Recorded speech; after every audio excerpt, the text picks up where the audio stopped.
Another great Minnesota get-together is in the books, and that means it's time for the results of the annual Minnesota House of Representatives opinion poll. Fairgoers once again stopped by the House booth in droves to take the survey. We've done this for quite a number of years in a row. In fact, it's one of the things I always do at the fair is take the poll. So I think it's a great idea. Well, what did you think of our legislative opinion poll? I thought it was good. I had some good questions. Produced by the nonpartisan House Public Information Services Office, the 12-question survey gives fairgoers a chance to weigh in on topics discussed during the past legislative session and that could come up again in the future. With that, here are the results. Question 1. Should students in grades K through 12 be prohibited from using cell phones during the school day? Some school district personnel have reported cell phones are a distraction in schools and impacting student behavior and academic achievement. Others believe it's important for students to have cell phone access during the school day so they can stay in touch with their parents. Here's what poll takers thought. Question 2. Should firearm storage laws be expanded to specify that a person must store a firearm unloaded and equipped with a locking device or in a firearm storage unit?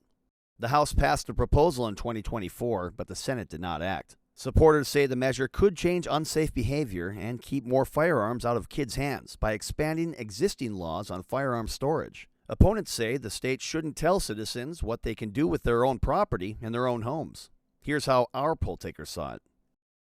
Question 3. To encourage recycling, should Minnesota pass a bottle bill that would require a refundable deposit on each purchased beverage container, such as cans and plastic bottles? 10 states have a bottle bill. Research indicates deposits are effective with beverage container recycling 2 or 3 times greater in states with a deposit than in the states without. However, others say Minnesota is already one of the top recycling states in the nation, ahead of some states with deposit systems, and a new program will lead to higher costs to consumers for certain recyclable products. This is what our poll takers thought. Question 4. If gambling on professional and collegiate sports becomes legal, should in-person wagering sites include both tribal casinos and the state's 2 horse racing tracks, Canterbury Park and Running Aces? Minnesota has yet to legalize sports betting, but the debate over how to license and regulate it has been part of the legislative discussion over the past few years. A 2024 bill would have granted sports betting licenses to Minnesota's 11 tribal nations, and wagers would be allowed at brick-and-mortar locations on tribal lands or using mobile apps licensed to tribal entities. However, the bill left out the state's 2 horse racing tracks, Canterbury Park and Running Aces. The bill failed to become law, but there is bipartisan support among lawmakers to allow adults to place bets on sporting events. However, opponents worry it could lead to gambling addiction. Question 5. State law limits when legislators can meet in session during the year. Should restrictions be lifted so the legislature could meet at any time? Minnesota's part-time legislature must conclude its annual work no later than the first Monday after the 3rd Saturday in May of each year. While the schedule is similar to many other states, some allow their legislatures to meet year-round. Supporters of the idea, in part, say the change would allow lawmakers more time to inform themselves on the issues and provide additional opportunities for public input and debate. Opponents say the hard deadline helps spur action and provides the needed push to get things done. This is how survey takers felt. Question 6. Should the state create digital driver's licenses and identification cards? In the same way you can now store a credit card or other documents on your smartphone, some states allow a secure digital version of a person's driver's license or state identification card on a smartphone. Supporters say digital licenses would be convenient and provide security, while also allowing users to keep pace with technology.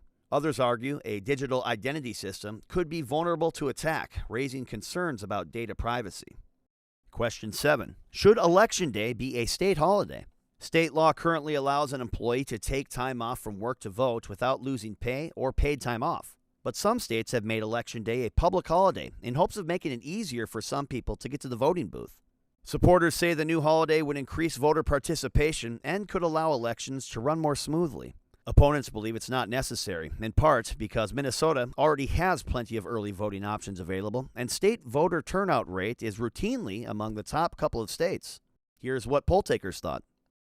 Question 8. Should the Minnesota Care Health Insurance Program be expanded to include a public option to allow more low-income Minnesotans to buy health insurance?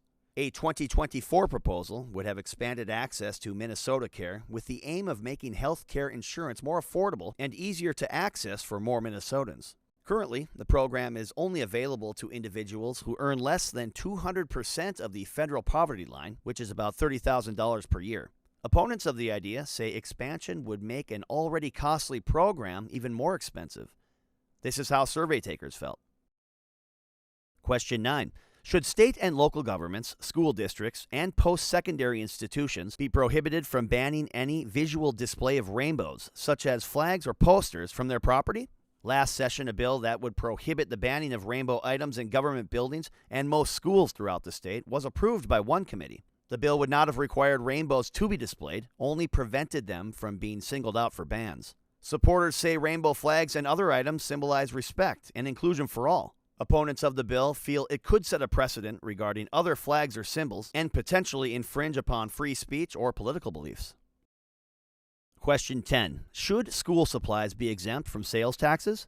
The end of the Minnesota State Fair marks the beginning of the school year for many students. As costs for school supplies continue to rise, some legislators think exempting nearly all traditional school supplies from taxation could help parents and students alike. A 2024 proposal for this did not receive a committee hearing. A K-12 education credit and K-12 education subtraction can now be used when filing taxes, although receipts are needed and income limits apply in some cases. Question 11. To help address the housing shortage, should the state require cities to loosen zoning laws to permit more multifamily residential developments in commercial districts and on residential lots? Minnesota faces a sizable housing shortage with 100,000 dwelling units needed to close the housing gap. Supporters say modifying certain zoning laws would help spur new housing development and create more affordable housing. But opponents say the proposal is a one-size-fits-all approach that would preempt city zoning and land use authority. Here's what our poll takers thought. Question number 12. Shall the Minnesota Constitution be amended to protect drinking water sources and the water quality of lakes, rivers, and streams, conserve wildlife habitat in natural areas, improve air quality, and expand access to parks and trails by extending the transfer of proceeds from the state-operated lottery to the Environment and Natural Resources Trust Fund, and to dedicate the proceeds for these purposes? This question will appear on the November 2024 ballot. Voters will be able to choose whether to continue using some state lottery proceeds to fund the Environment and Natural Resources Trust Fund. Voters first approved a constitutional amendment in 1988 to dedicate a portion of the state lottery proceeds for environment projects around the state. Here's a look at what the poll takers thought. Thank you for taking the annual Minnesota House of Representatives Legislative Opinion Poll. We hope to see you at the fair next year.